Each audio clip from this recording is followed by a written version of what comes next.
el podcast de Living Lab. Bienvenidos, bienvenidas a un nuevo episodio de Living Lab. En esta ocasión vamos a estar hablando con una persona tremendamente preeminente y de un tema que, aunque ya haya pasado tiempo y parece que se nos haya olvidado, pero que realmente tuvo un impacto muy relevante en muchas de nuestras vidas y a lo largo de bastantes meses. Nos gustaría hoy hablar de que ahora, como hace casi 4 años, de una de las emergencias sanitarias más importantes, de la que hablaba anteriormente y que nos mantuvo encerrados en casa, preocupados, sorprendidos y muchas veces desorientados ante lo que estaba pasando, retomar un poco el tema y también ver de una manera retrospectiva qué lecciones hemos aprendido, cuál ha sido el impacto, cuáles han sido los elementos realmente relevantes en el control del virus y también cuál es la situación actual. Como os decía, tenemos una persona tremendamente relevante en este mundo, ya no solo en este aspecto, sino también con una trayectoria en el mundo de la medicina y la divulgación muy interesante. Me gustaría presentaros, en breve, simplemente daros 4 pinceladas de quién está hoy con nosotros. Es Antoni Trilla. Antoni Trilla es jefe del Servicio de Medicina Preventiva y Epidemiología del Hospital Clínic. Es profesor investigador del Institut de Salut Global. És miembro de la Junta de Gobierno del Col·legi de Metges a Barcelona, es consultor científico en el Departamento de Salud de Cataluña y en el Centro Europeo para el Control de Enfermedades. Y también, desde 2019, decano de la Facultad de Medicina y Ciencias de la Salud de la Universidad de Barcelona. Antoni, bienvenido, muchas gracias. Gracias a vosotros, muchas gracias. Es un placer tenerte, eres un habitual de medios de comunicación y estamos acostumbrados a verte en muchas entrevistas. Los últimos años y ahora afortunadamente las cosas están más calmadas. Gracias a Dios está todo más calmado, mucho más. Pero la verdad es que nos apetecía mucho poder invitarte a nuestro episodio de este podcast porque nos parece que nos vas a poder explicar muchísimas cosas que seguro que has tenido ocasión de hacerlo en otros foros, pero que a nuestra audiencia seguro que le interesa mucho. Encantado. Antes de empezar, me gustaría hacerte una pregunta un poco más, digamos que personal, para que te conozcan todos aquellos y aquellas que no han tenido la oportunidad de ir un poquito más adelante de quién es el doctor Antoni Trilla. Doctor, ¿cuándo empieza la pasión, ya no solo por la medicina, sino también por hacer esta labor de divulgación de la medicina? ¿Hay un momento concreto o cómo va todo esto? Yo quería ser médico básicamente porque mi madre era farmacéutica y esto es una especie de contradicción, pero como ayudaba mucho en la farmacia de mi madre, pues decidí que prefería cambiar de bando y pasarme al bando de la medicina. Ya desde acabar prácticamente la carrera, las enfermedades infecciosas me llamaron mucho la atención. Teníamos un libro en aquel entonces, un libro que todavía existe, que decía que de todas las enfermedades que afectan a las personas, aquellas cuya causa se conoce, que es posible tratar y que incluso es posible prevenir, la mayoría son enfermedades infecciosas. Y eso me llevó a trabajar durante muchos años en enfermedades infecciosas. Después la epidemiología, que es cambiar un poco pacientes individuales por poblaciones. Como decimos nosotros, los médicos nos dedicamos a ver los árboles y los epidemiólogos nos dedicamos a ver el bosque. Y como estuve mucho tiempo viendo árboles, pues pensé que también el bosque era también interesante. Y lo de la divulgación vino, yo diría, de una forma natural, porque si no recuerdo mal, a final de los 80 o por ahí, tuvimos un brote epidémico en el Hospital Clínico donde trabajo, que consistió en aquel entonces una bacteria multiresistente, un estafilococo especialmente resistente, y aparecimos en todos los medios de comunicación, no para bien precisamente, porque teníamos pacientes infectados y a mí me tocó un poco explicar qué sucedía, que esto era una cosa habitual en el resto del mundo y un poco poner un poco de calma en una situación que realmente fue un poco complicada. Y a partir de aquí, pues al dedicarme a enfermedades infecciosas, que a veces, sabéis, los microorganismos tienen nombres raros, vienen de países exóticos, pues de vez en cuando siempre te preguntan o te preguntaban algo y yo encantado en poderlo explicar si es que lo sabía, que no todo lo sabes muchas veces, ¿no? Sí. Es verdad que desde entonces hasta acá muchos premios, condecorado, reconocido en 2015 la medalla Josep Trueta, que otorga la Generalitat, en reconocimiento por servicios prestados en el progreso y mejora de la sanidad pública. 2016, medalla Big Bang en reconocimiento por tu compromiso como divulgador científico. En 2018, también galardonado con la distinción de claustro de doctores y el Consejo Social de la Universidad de Barcelona. Es decir, múltiples premios, con lo cual aquí ha habido una labor de divulgación, una labor de investigación, donde ese equilibrio entre divulgador y científico, ¿no?, ha estado muy balanceado. Creo que esto para mí es un orgullo y además no me lo tomo como en absoluto como nada personal. Yo creo que he tenido la enorme suerte y el enorme honor de poder de alguna manera transmitir lo que estaba pasando en los hospitales durante la COVID, por ejemplo, o cómo iba avanzando la ciencia, qué sabíamos, qué no sabíamos de muchas cosas, y por eso pues intentábamos poner criterio científico o rigor científico, que significa mucha incertidumbre a veces, pero hay que reconocerlo. Esto ya nos gustaría saberlo, pero no lo sabemos en este momento. Quizá más adelante lo llegaremos a saber. Y de ahí intentar un poco, y yo creo que hemos tenido suerte porque la gente ha sido muy paciente y ha entendido explicaciones que no son a veces nada sencillas, pero intentando transmitir la verdad, si es que la verdad existe, porque en ciencia a veces vamos cambiando hasta que no encontramos el camino que nos parece más probable. Pero bueno, un orgullo para mí, sobre todo en esta faceta de ser un poco como el portavoz de todos mis colegas profesionales sanitarios, médicos y enfermeras y muchos otros, y que trabajaban durante épocas duras de la pandemia, especialmente. ¿Cambia un poco el mundo de la divulgación científica a raíz de la COVID? Yo creo que sí. Y antes para nosotros una noticia falsa o una desinformación o mucha gente opinando en tiempo real sobre lo mismo era raro. Es decir, eran enfermedades esas que nos dedicábamos 3 o 4 y no teníamos más problemas. Cuando la COVID pasaron dos cosas. Uno, natural, empezó a opinar todo el mundo. Gente con mucho criterio, gente que sabía mucho de algunas cosas y gente que no sabía demasiado de pocas cosas. Y ahí nos vimos metidos en una rueda en la cual la exigencia de información realmente fue muy alta, realmente teníamos muchas demandas y a veces entrábamos en una espiral de que se oían opiniones diversas. Esto evidentemente es bueno, pero habían opiniones que a veces no estaban suficientemente bien fundamentadas y mucha gente, desafortunadamente, creía más determinados rumores o falsas noticias, que en salud pública nosotros tenemos una máxima que es: la falsa ciencia en salud pública tiene daños reales. Ejemplo sencillo, puedes creer que la Tierra es plana, perfecto, esto no hace daño a nadie, ¿no? Claro. En todo caso, si no te acercas mucho al borde y no te caes, no te pasa nada, ¿no? Pero decir que un medicamento va bien cuando no va bien, o que una vacuna tiene daños tremendos cuando no los tiene, y que no me la ponga o tome un medicamento que no va bien, esto puede tener consecuencias reales para nuestra salud. Y de ahí nuestro intento en ir explicar las cosas lo mejor posible.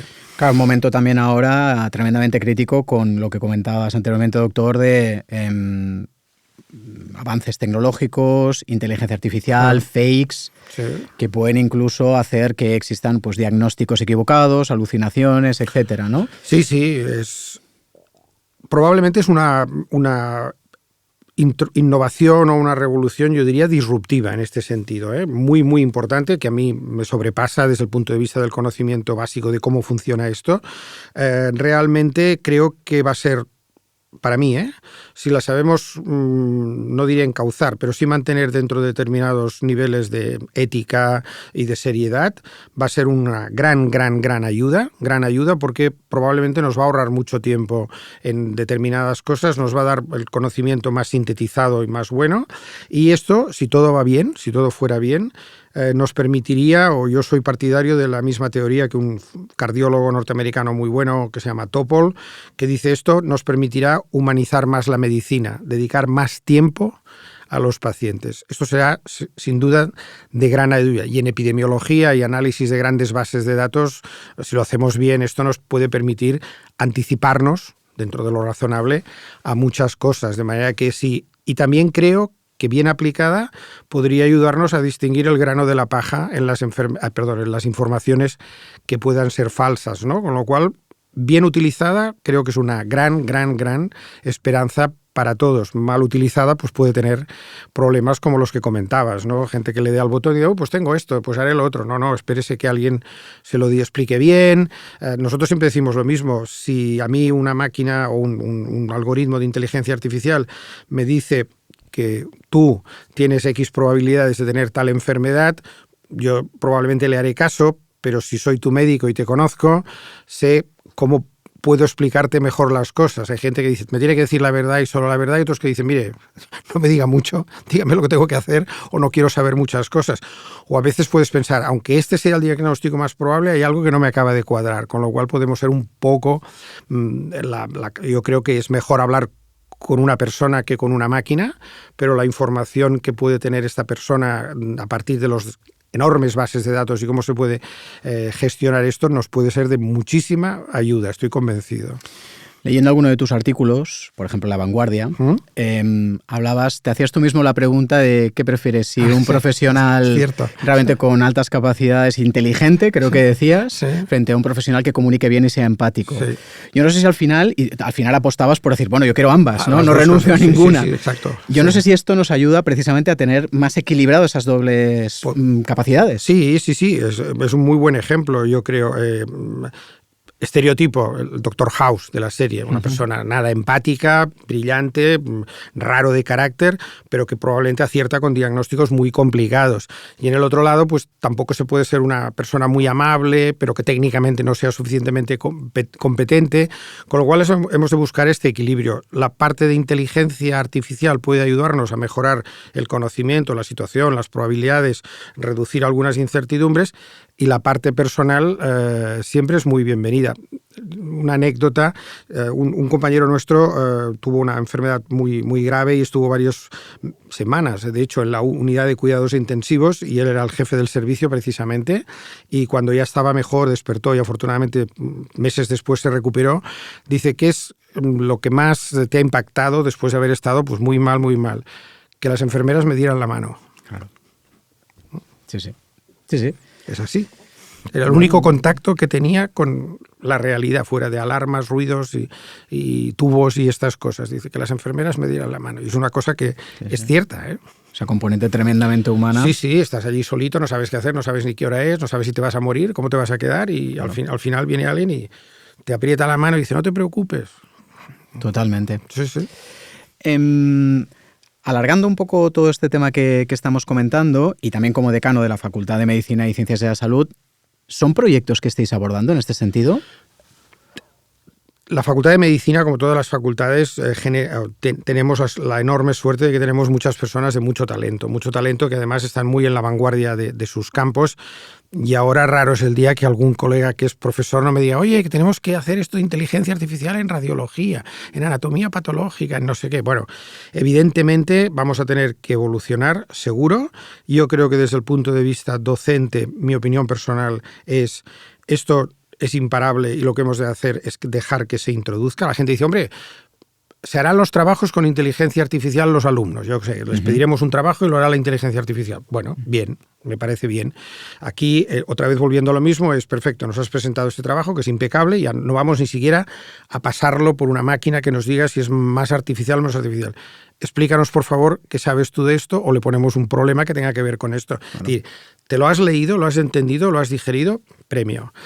Solo lo presentas, pues no. O sea, yo creo que evolucionaremos en este sentido todos, y la presión en el buen sentido de la palabra está encima de la mesa cada día. No, totalmente. Creo que ahora, no sé, hará tal vez un año que, al menos, o tal vez algo menos, que existía este debate en medios de comunicación sobre si en los colegios de Nueva York se permitía o no a los alumnos, bueno, pues muy acercado a esto, ¿no? Que utilicen la inteligencia artificial, no la vamos a prohibir incluso. Me parece que en Italia también algo hubo, sí. Claro, la cuestión es cómo somos capaces de integrar esto y cómo somos capaces de desarrollar profesionales con un pensamiento crítico sobre un acceso a la información validado. Lo que estamos intentando ahora, muy, muy incipiente, es explicarles a los alumnos qué es y cómo funciona la inteligencia artificial para que tengan idea de dónde viene todo esto, y después, pues poco a poco, supongo que iremos dejando de forma natural los trabajos, los resúmenes, los análisis, los podrán hacer seguro con ayuda de inteligencia artificial, pero luego intentaremos encontrar algún sistema de que nos demuestren que realmente lo han entendido o han aprendido algo. Esto va a ser el reto, para decir.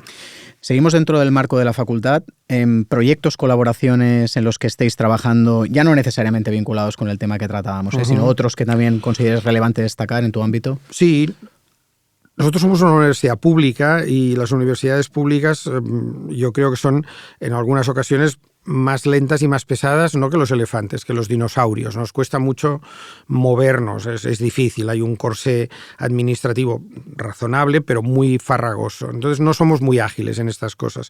Pero cada vez más estamos intentando hacer algunas experiencias. Por ejemplo, en nuestra facultad creo que en estos momentos debemos tener más de 14 lo que llamamos cátedras patrocinadas. Significa colaboración de industria, fundaciones o gente que no es del ámbito académico con académicos para desarrollar o tratar temas monográficos, esta enfermedad, esta condición o lo que sea, y se trabajan en temas de divulgación, temas de educación, temas de investigación. Por lo tanto, nos gustaría todavía mejorar esta colaboración con la industria. Segundo, la parte de investigación básica tiene mucha relación con la industria. Los investigadores básicos van trabajando, pero llega un momento en el desarrollo de determinadas cosas que es absolutamente necesario que intervenga la industria farmacéutica. Pues fantástico, ojalá pudiéramos proporcionar más moléculas o más ideas o más pruebas diagnósticas que se pudieran desarrollar. Y después tenemos un gran proyecto que trasciende todos estos ámbitos y en el cual ojalá también lo que es el tejido social, la sociedad y especialmente lo que tiene que ver con el entorno farmacéutico, médico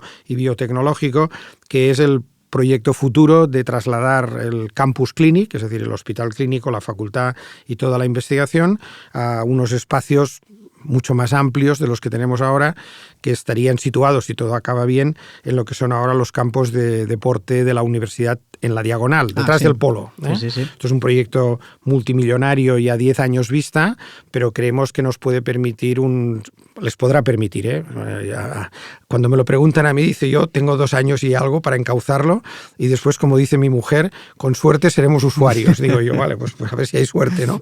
Pero yo creo que es un proyecto muy importante que nos permitiría además tener un eje desde el Hospital de San Juan de Dios, que es el Hospital Pediátrico de la Universidad de Barcelona, el nuevo Clínic y Bellvitge, que también es Hospital Universitario de la Universidad de Barcelona, en la entrada de Barcelona, y allí poder desarrollar con empresas. El parque de investigación médica está allí al lado. Hay mucha posibilidad de esto que todos nos creemos. Barcelona es realmente, o puede ser, un hub potente de industria biomédica, investigación biomédica, investigación clínica.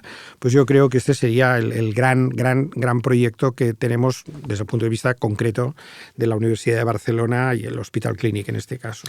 Para ser ese hub, este es un proyecto capital, según comentas. Hay otras necesidades que también habría que acelerar. No sé si precisamente la velocidad, no sé si fomentar más la inversión de esta colaboración público-privada.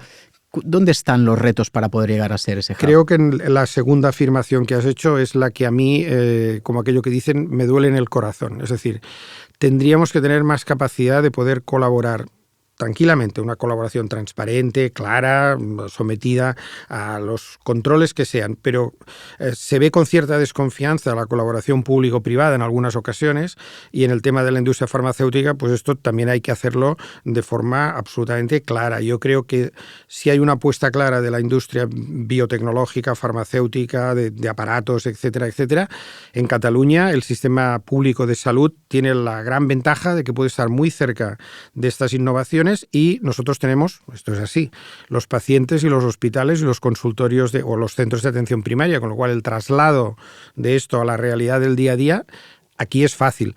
La sociedad española siempre, explicándole las cosas bien, es una sociedad que se ha mostrado muy predispuesta a, si me lo explican bien, pues yo quiero participar en este estudio, no tengo ningún inconveniente en que revisen mis radiografías, etcétera, etcétera. Somos una sociedad en ese sentido muy permisiva en el buen sentido y que confía en la ciencia, confía en la medicina y por lo tanto, pues dentro de unas condiciones dicen sí, adelante. Esto no es fácil en Europa. Yo creo que nosotros tenemos una ventaja, pero la parte, digamos, más de industria privada, etcétera, ha invertido mucho o lo suficiente. Yo creo que podría invertir más y nosotros también tendríamos que responder quizá también de forma más ágil. Es una necesidad y si no lo hacemos así y vamos cada uno por nuestro lado, pues nos vamos a quedar mucho más atrás de lo que podríamos. Dándole una visión que ahora apuntabas, doctor, no solo de Barcelona, no solo del hub, sino esta visión de territorio nacional, de Europa o incluso mundial, ¿hay algunas características de los proyectos que estáis gobernando que sí que son como unas prácticas que digamos, ¿no? Como dicen en inglés, best practices, sí. ¿No? Que están asentadas? Sí. La competencia es un gran estímulo para mejorar. Es decir, que tú siempre estás intentando mirar a ver si me permitís, yo no diría nuestros competidores, sino utilizaría un lenguaje del golf, hablando de británicos, que el que juega contigo es tu compañero competidor, con lo cual es un compañero con el cual compites, ¿no? Nosotros tenemos muchos compañeros competidores. Aquí en Barcelona, pues los grandes hospitales somos todos compañeros, pero somos competidores. En Europa nos miramos muchas veces en los rankings donde estamos, dónde está nuestra investigación, porque estos hacen esto mejor. Y ahora, un ejemplo concreto es, vamos a intentar actualizar el plan de estudios de medicina, lo que es el núcleo de qué enseñamos y cómo lo enseñamos, y uno de los grupos de trabajo que ponemos en marcha, si todo va bien, a partir de la semana que viene o la próxima, es ir a mirar sitios, universidades que sean comparables a nosotros. Claro, si vamos a mirar Harvard, pues paréntesis, Harvard tiene un presupuesto de entre 800 y 900 millones de euros. Nosotros tenemos 40. Claro. Con lo cual dices, bueno, y Harvard es la número 1 del mundo. Nosotros somos la número 50 y algo, claro, dices, y somos 50 y algo y tienen, esto es un milagro para nosotros, ¿no? Estar ahí, con lo cual dices, vale, vamos a mirar cosas que sean parecidas, que sean europeas. Estados Unidos es un poco distinto en ese sentido, pero siempre con la idea de lo que decías, ¿quién lo hace mejor? Estos son grandes ideas y a ver qué tal. Y después, para acabar, tenemos siempre la competitividad de intentar conseguir fondos europeos. Esto es una competencia dura, pero los fondos son muy potentes y tenemos en la universidad y en los centros de investigación equipos de investigación que son capaces de presentarse con bastantes garantías de éxito a convocatorias muy competitivas que están compitiendo pues con Estados Unidos, bueno, con Estados Unidos no, en este caso con Inglaterra, con los franceses, con consorcios de toda Europa, y tenemos un porcentaje de éxito bastante notable. No nos podemos quejar, al contrario, es un milagro. Desde luego, no. Creo yo, A nivel de inversión, con las escalas de inversión, sí, indiscutiblemente. Sí, es así. Llevándonos la conversación a otra de las áreas relevantes y de hecho que utilizábamos para anunciar este podcast, este episodio, la COVID, ¿no? Es otra de tus áreas competenciales clarísimas, profundas, en las que has estado absolutamente implicado. Ahora se van a cumplir 4 años, ¿no? Digamos, de esa alerta masiva, al menos en España. ¿Lecciones aprendidas? Un montón. Muchísimas, ¿no? Muchísimas. Yo creo que probablemente el resumen es aquí hemos aprendido muchas cosas. Y como siempre, han habido, al menos en mi experiencia, ejemplos buenos y ejemplos no tan buenos, incluso algún ejemplo malo. Yo creo que hemos aprendido a ser mucho más humildes, especialmente en las predicciones y cómo vemos las cosas. Ser más prudentes, aunque el balance de la prudencia a veces es difícil, porque el problema es que se tiene que actuar o se tienen que tomar decisiones en condiciones de mucha incertidumbre al principio. Entonces, quedarse quieto hasta saber lo que pasa no es una opción. Tienes que tomar o ayudar a tomar decisiones que son complicadas. Y yo creo que para mí en particular aprendí muchísimo, también con coste, porque estábamos muy dedicados, pero yo tuve la enorme también fortuna de formar parte del comité de crisis del hospital, es decir, el que intentábamos ver qué teníamos que hacer cada día en el Hospital Clínic para aguantar todo lo que nos caía encima, especialmente en la primera fase de la pandemia, que fue muy dura, y segundo, pues también la confianza de ver lo que los poderes públicos, los responsables políticos, que son los que tienen que tomar las decisiones, para eso les votamos y son los que tienen que decidir, ver la enorme dificultad que tenían, porque nosotros muchas veces les podíamos decir, esto no lo sabemos, o no tenemos mucha idea de si esto puede ir más para aquí, y la decisión la tiene que tomar usted. Y a veces ellos también nos transmitían, esto que decís está muy bien, pero esto por esto y por esto y por esto no se puede llevar a cabo. Y aprendimos mucho, yo creo que todo el mundo aprendió mucho. Dicen que la letra con sangre entra, también hubo mucho dolor, muchas personas que desafortunadamente perdieron familiares, especialmente a mí me apena especialmente la gran mortalidad entre las personas de más edad. Claro. Dirán, hombre, es lo que toca. Desde un punto de vista de ley natural, sí, estoy de acuerdo, pero desde un punto de vista de una generación que por la edad que tenía probablemente es la que nos sacó después de la Guerra Civil en España, montó lo que es el sistema que ahora disfrutamos todos, pues quizá no les ayudamos lo suficiente, ¿sí? Quizá podríamos haber intentado hacerlo algo mejor, pero bueno, en fin, creo que para otras veces también intentaremos mejorar en esto, ¿no? No, y que asimismo también estamos hablando de una generación que probablemente tiene un peso poblacional en un país como el nuestro enorme, con una Claro, no sé si es un 20% o el colectivo de riesgo. Dentro de nada llegaremos al 20%, pero nada significa probablemente menos de un año. Claro, sí. O sea, al final es una parte poblacional muy relevante. Sí, se entiende, pero claro, te sabe mal decir... Bien, ojalá hubiéramos hecho las cosas mejor, no sé cómo, ahora pelota parada, es fácil decir que se podían haber hecho otras cosas, pero bueno, creo que se hizo en aquel momento muchas veces lo mejor que se pudo y a partir de aquí pues conseguimos, gracias a dos cosas, creo yo, que además para mí también son las dos grandes enseñanzas. Lo que nos sacó del pozo peor de la pandemia fue la ciencia, fueron las vacunas y algunos tratamientos, pero básicamente la ciencia. Por lo tanto, para mí, si te dicen qué es la COVID, es el triunfo de la ciencia. Son las vacunas, número uno, y después hay otra cosa que como nos dedicamos a esto, las vacunas en las neveras no sirven de nada, hay que ponérselas. Y nosotros en España, afortunadamente, el otro gran triunfo para mí fue que la sociedad española, por lo que fuera, por temor a la enfermedad, por convencimiento, por creer a la ciencia, se vacunó masivamente, claro. Masivamente. Y si no, otros países mucho más desarrollados que nosotros, como Estados Unidos, tuvieron, por ejemplo, un follón del cual todavía no han salido, con mucha población no vacunada. Nosotros sí. Y eso nos permitió pues, sobrellevar una situación que el gran peligro era la saturación de los hospitales y que no pudiéramos atender a los pacientes. Y eso lo cortaron la ciencia, que nos puso las vacunas en las manos a finales del año 2020, y la población española, que durante el 21 se vacunó masivamente, y a partir de aquí pues ha ido evolucionando en todo el mundo, pero creo que nosotros en esto sí que dimos un muy buen ejemplo, y si me permites otro buen ejemplo, a pesar de que también tiene críticas, es que Europa consiguió actuar de forma unida para obtener las vacunas. Claro. Esto también fue algo espectacular desde este punto de vista. Una pregunta un poco tramposa. Sí. ¿Significa entonces que estamos preparados ante una nueva crisis infecciosa como la que pudimos tener ahora hace casi 4 años? Creo que no. Es decir, hemos aprendido muchas cosas. Hemos desarrollado mecanismos para evitar tropezar con algunas de las piedras con las que tropezamos. Todavía no. Algunas sí, otras están más o menos intentándose arreglar.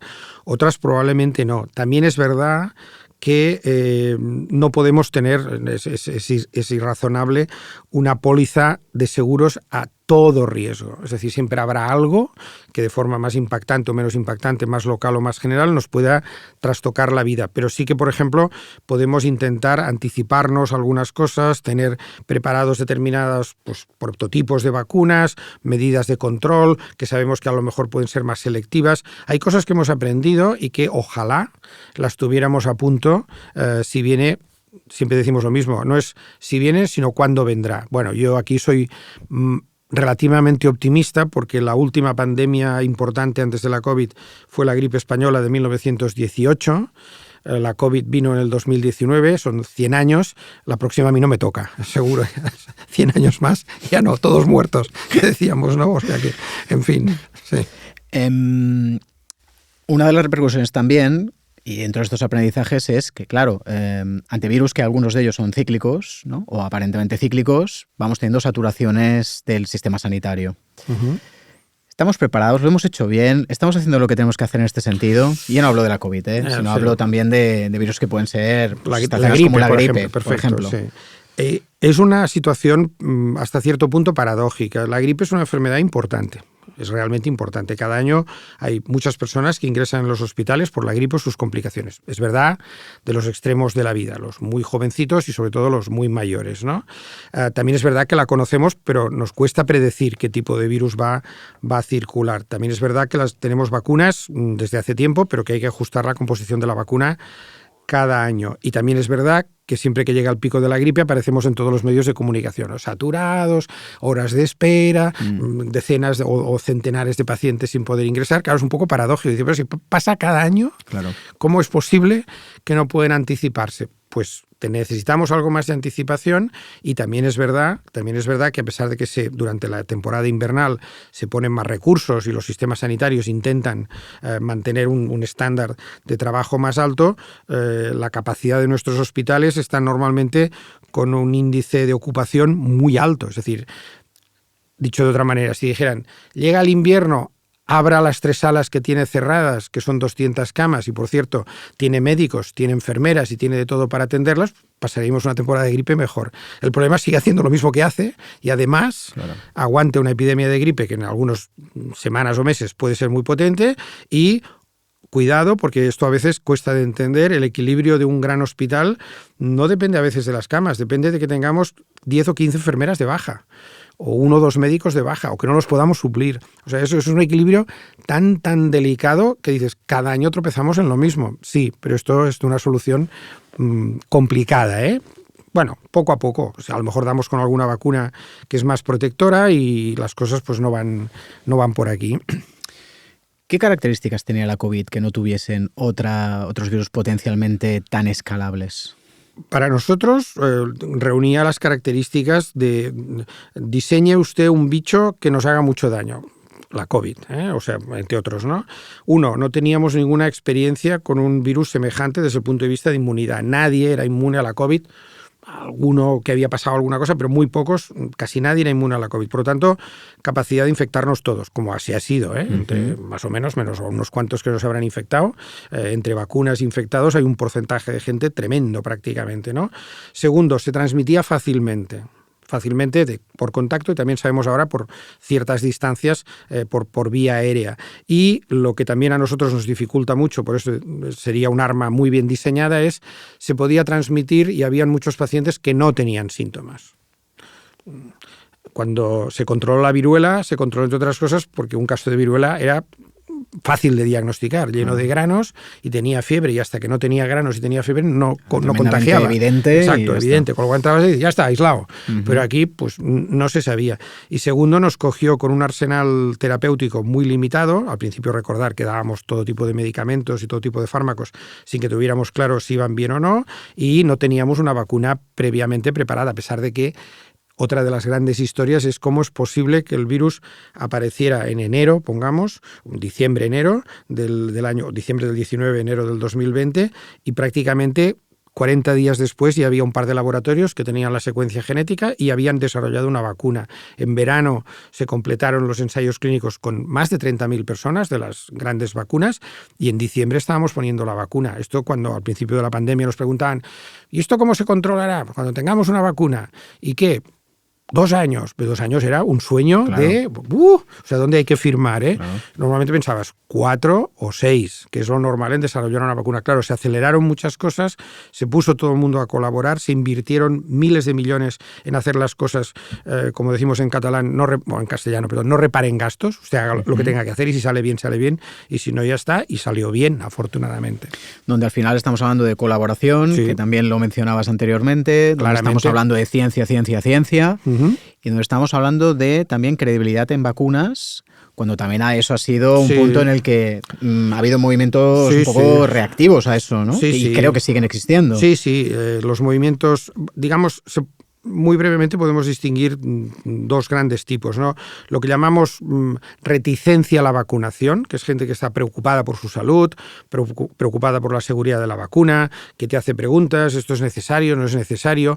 Que aquí, digamos, en nuestro país, afortunadamente, muchas de las enfermedades infecciosas que hace 50 o 60 años eran importantes, están controladísimas, y la gente dice, ¿para qué me voy a vacunar de la polio si no sé ni lo que es? Vamos, y le pregunto a mi padre, si soy joven, y tampoco se acuerda. Si se lo preguntas a tu abuela, sí que se acuerda, ¿no? Pero la gente pasa esto. Esto es gente, ciudadanos que son reticentes, pero puedes establecer un cierto diálogo con ellos y a veces puede llegar a soluciones de compromiso. Bueno, pues esta te la pones, esta no, esperamos. Luego están los verdaderamente antivacunas. Estos forman parte, y con todos los respetos, que no es que los tenga todos, pero políticamente debo decir, con todos los respetos, no creen en la ciencia, son negacionistas, igual que los que no creen en el cambio climático, etcétera. Y con estos, mi experiencia de muchos años es que es imposible razonar. Hablamos idiomas distintos, es decir, todo lo utilizan bajo su prisma, que es una idea sencilla, esta vacuna no va bien, esta vacuna es terrible, no me la pongo. Y nosotros tenemos que explicar que hay un ensayo, que tal, que hablamos de cifras. No, ellos van a una idea simple, la mantienen y de ahí no salen. Desafortunadamente, durante la COVID, especialmente con las redes sociales, esto adquiere más relevancia y hace que mucha gente no se haya podido o no se haya querido vacunar. Poco a poco yo creo que las cosas irán volviendo un poco y estos movimientos seguirán existiendo, pero es muy difícil razonar desde un punto de vista... Si me permites, es de hoy, esto es una anécdota. Hoy han publicado una carta, un case report en una revista, Lancet Infectious Disease, en la cual un ciudadano alemán, por su cuenta, porque debe tener algún tipo de trastorno, se ha puesto 234 dosis de vacuna de la COVID. Wow. No está mal. De estas 230, de 8 vacunas distintas, debería ir a todos los lados a ver si lo vacunaban. De estas 234, por lo menos 137 dosis, creo que están bien documentadas, es decir, que no se lo ha inventado. Y consiguieron hablar con él y dijeron, oye, ¿que nos dejaría sacarle sangre a ver qué es usted por dentro? Exacto. Y han encontrado que tiene una inmunidad normal, o sea que la inmunidad no se le ha ido a paseo después de tantas dosis de vacunas ni nada, que cada vacuna que le ponen aumenta un poquito los anticuerpos, pero lógicamente cada vez menos, y dos cosas que son fundamentales a mí. Yo creo que la carta es seria, pero creo que tiene un toque de humor importante, que dice, uno, no ha tenido un solo efecto secundario de 237 dosis de vacunas, que es notable, y segundo, no ha cogido la COVID, digo, hombre, solo faltaría, tío, porque ya, si no, sería el colmo. Sería ya para suicidarse, ¿no? Sí, pero es curioso, o sea, fíjate, tanto miedo, pues este señor, porque también tendría sus neuras o su manera de pensar, lo ponen, son muy elegantes, se vacunó 200 por razones privadas, con lo cual... Bueno, sí, son elegantes. Son elegantes. Son elegantes, no diciéndolo. No dicen nada más. Claro, pero es verdad que a la vez, ¿no? Yo creo que todo este movimiento se agarraba mucho a ese proceso tan acortado de la aprobación de una vacuna cuando normalmente sigue otros procesos. Entonces, claro, ¿cómo puede ser que en este caso... Pero bueno, esto es un botón. Sí, esto es una crítica en el buen sentido de la palabra que quizá tampoco la supimos explicar bien. Esto es lo mismo o el mismo ejemplo que si en una fábrica de coches dijeras, ustedes fabrican el motor, ustedes las ruedas, ustedes el volante, ustedes la carrocería y no se preocupen que al final igual nos sale un coche. O sea, en lugar de ir paso a paso a ver cómo lo hacemos y tal, se puso a trabajar todo el mundo. En un momento determinado se creyó que más del 30% de los científicos de todo el mundo estaban colaborando de forma por la red, intercambiándose información y cómo vais, y al final, a base de esto, de invertir, y ustedes no se preocupen, de verdad, hagan lo que tengan que hacer, y si damos con la vacuna, pues ya la tenemos. Esto aceleró. Otro ejemplo que quizás es más fácil de entender, cuando se presentan los papeles para que autoricen una vacuna, toda la industria farmacéutica lo sabe, esto es un proceso extraordinariamente exigente con cualquier medicamento, o sea, dossiers, pruebas, preguntas, la coma, la tabla, el punto, ¿por qué así? Repítalo, hágalo al revés, o sea, esto es lento. ¿Y qué pasa normalmente? Pues que hay 10 funcionarios analizando 40 expedientes. Pues había 400 funcionarios analizando un expediente. Claro, acortaron los tiempos de una forma tremenda, ¿no? Es decir, esto es una necesidad, es una emergencia, pues todos a trabajar. Clarísimo. Hay una parte también vinculada con el COVID, que es el COVID persistente. Sí. Que vemos aún casos. ¿Hasta dónde sabemos a qué se debe? Sí. Uno, cada vez que aparece el tema del COVID persistente, la gente mira un poco atrás y dice, esto ya pasaba con otros virus. Y es verdad, O sea, había gente que después de una infección vírica tenía algún tipo de alteraciones. Segundo, costó bastante de definir exactamente lo que era porque es muy abigarrado. Yo no estoy todavía seguro de si es un solo síndrome o son varias cosas que pueden ser debidas a una misma causa. Después, es verdad que en las primeras oleadas de la COVID, 2020, mucha gente quedó con síntomas persistentes. Esto cada vez ha sido menos, porque nos hemos ido vacunando, número uno, y las vacunas de alguna manera protegen de la COVID, y segundo, porque el virus también ha ido evolucionando y parece que estas últimas variantes, pues quizá entre un conjunto de cosas, vacuna, inmunidad y nuevas variantes, hay menos casos de COVID persistente. Complejo, afecta a muchos órganos y sistemas nuestros, de todo tipo, y ahora parece que se empieza a entender que puede ser debido a diferentes mecanismos. Parece también, digo parece porque han aparecido, perdón por la redundancia, algunos artículos que dicen quizá empezamos a tener algún marcador, la prueba de que si esto está alterado, bueno, esto puede ir por aquí, y hay un par que dices esto, porque si no, no había manera de diagnosticarlo, solo eran síntomas que además a veces son muy vagos, ¿no? Esto puede ayudar y hará falta dar el gran paso, y esto cómo lo tratamos o cómo lo intentamos mejorar, y todavía, a pesar de que también se está invirtiendo dinero, no ha dado un fruto claro. Pero si se entiende mejor, si sabemos diagnosticarlo, caracterizarlo mejor, probablemente es más fácil después desarrollar ensayos o fármacos. Y hasta ahora, pues todo lo que había es ¿cuál es la mejor manera de evitar la COVID persistente? Pues no tener la COVID. Y dices, claro, muchas gracias, ¿no? Esto sí, fantástico. Segundo, estar vacunado. también ayuda. Y tercero, hay algunos tratamientos muy incipientes que igual acortando los síntomas y tal tienes menos complicaciones. Hoy por hoy lo único que podemos hacer es, esto existe, afecta a muchas personas, especialmente si se infectaron en la primera fase de la pandemia. Les hemos ofrecido quizá no una atención perfecta, porque mucha gente no se lo acaba de creer y son síntomas difíciles de esto, pero es evidente que hay gente que tiene problemas importantes y que hay que intentar ahora que se recuperen lo mejor posible y en el futuro, si es posible, prevenirlo o tratarlo, ¿no? Un problema, incluso te diría que de magnitud difícil de calcular también por esta imprecisión en las definiciones, pero que hay gente, y probablemente más de la que pensamos, que tiene consecuencias o secuelas de la COVID, lo que llamamos el síndrome de COVID persistente, pues seguro. ¿Alguna variante de la COVID a la que ahora mismo le tengáis una mirada especial, un seguimiento especial?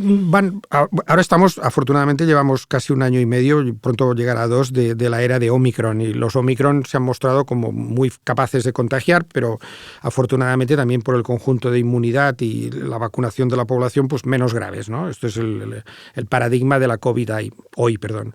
Pueden haber casos, pero no son tan graves. Perfecto. Hay alguna que aparece y como ahora se caracteriza, sobre todo en algunos países, los análisis genéticos son muy rápidos. Te dicen, esta tiene más mutaciones. Potencialmente podría ser. Yo creo que no soy biólogo evolutivo y no conozco exactamente los mecanismos de cómo funciona esto, pero desde un punto de vista práctico, las variantes del virus se van caracterizando desde el punto de vista de ventajas para entendernos porque son más rápidas. Si fuera un coche, este va a 120, este va a 130, esto va a 140. Cada vez cuesta más que el coche nuevo supere el límite de velocidad del anterior, con lo cual estamos relativamente estabilizados. Siempre es posible que aparezca algo extraordinariamente raro y volvamos al punto cero. Difícil, muy difícil. A nosotros nos pasa. ¿Es imposible? No. ¿Es probable? No. La gente se queda con lo que le explicas, ¿no? Pero ahora estamos más estables y parece que si hubiera algún cambio, que lo habrá, yo creo que serán cambios más bien graduales y no de estos tremendos, ¿no? Pero en concreto hay alguna que ha aparecido hace poco en Sudáfrica, pero que simplemente es tenerla en el radar, no parece nada importante ahora. Uh-huh. Para acabar, ¿algún mensaje que quieras enviar? Ya sea en la parcela de la colaboración público-privada, ya sea en la parcela más ciudadana de consideración y, por tanto, también, como decías en alguno de tus artículos, si llueve, que nos coja con un paraguas, que es la vacuna. Exacto. En el ámbito de la divulgación científica, ¿algún mensaje que sí que ahora mismo estás como muy afianzado en él y quieres que quede claro? Bueno, yo diría que es muy importante ir mejorando la educación y especialmente la educación sanitaria y la educación de la ciencia. Los niños en los colegios tienen que entender cómo funciona la ciencia y tienen que empezar a saber cosas como que las vacunas son muy buenos instrumentos para prevenir determinadas enfermedades. Lo mismo sucedería en las universidades, ya no en las de ciencias de la salud, sino en todas. Y yo creo que los ciudadanos lo que tienen que hacer es pedir cuentas a los científicos, explicar el por qué hacen o hacemos las cosas de determinada manera, explicar las ventajas, los inconvenientes y las incertidumbres y luego procesar de la mejor manera posible el consejo o la recomendación que les podamos dar.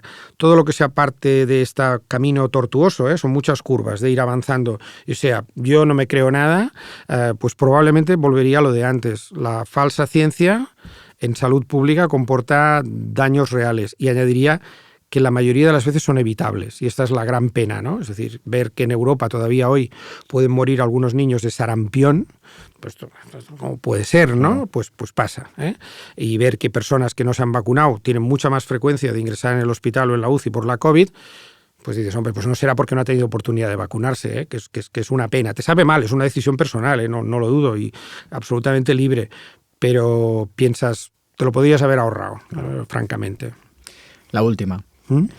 A veces en este podcast, lo hicimos mucho en la primera temporada, pedíamos a nuestros invitados y a nuestras invitadas que dentro de los temas que habíamos tratado en la conversación, nos nominasen a alguien con quien les gustaría mantener una conversación alrededor de esos temas, ya sea para una sobremesa, tomarse un café, y siempre decimos, ¿a quién nominarías, con quién te gustaría seguir manteniendo esta conversación para ver si lo podemos invitar? Difícil. Tengo que buscar a alguien que no necesariamente. Alguien con quien te gustaría mantener esa conversación. Yo creo que Mucha gente, pero en general yo diría en estos momentos para mí sería muy seguro, además, pero lo que pasa es que hemos leído muchas cosas, ya sabemos. Cualquiera de los dos científicos que recibieron el premio Nobel el año pasado, Sveiz o Kathleen Kareko, los que empezaron a utilizar el mRNA, yo creo que es muy interesante saber su historia y cómo han llegado hasta aquí, sería muy interesante. Y a nivel local, etcétera, yo diría que cualquier persona, por ejemplo, yo creo que eso también lo podéis considerar. Quizá ahora ya no toca tanto porque estamos todos más relajados y más tranquilos, ¿no? Pero las personas que, por ejemplo, vivieron la COVID en las residencias lo pasaron muy mal. Mis colegas y los profesionales sanitarios. Los que tomaron decisiones, también algunos lo pasaron bastante mal. Yo, afortunadamente, he tenido capacidad de hablar con ellos y por eso a veces te explican cosas que dices, ¡buaf! Por muy mal que lo haya pasado yo en el hospital, hay gente que lo ha pasado mucho peor que nosotros, ¿no? Creo que es una experiencia de vida importante, sobre todo, humana. Sí, para que te expliquen, chico, esto no se hizo todo lo bien que se debería haber hecho. Bueno, en fin.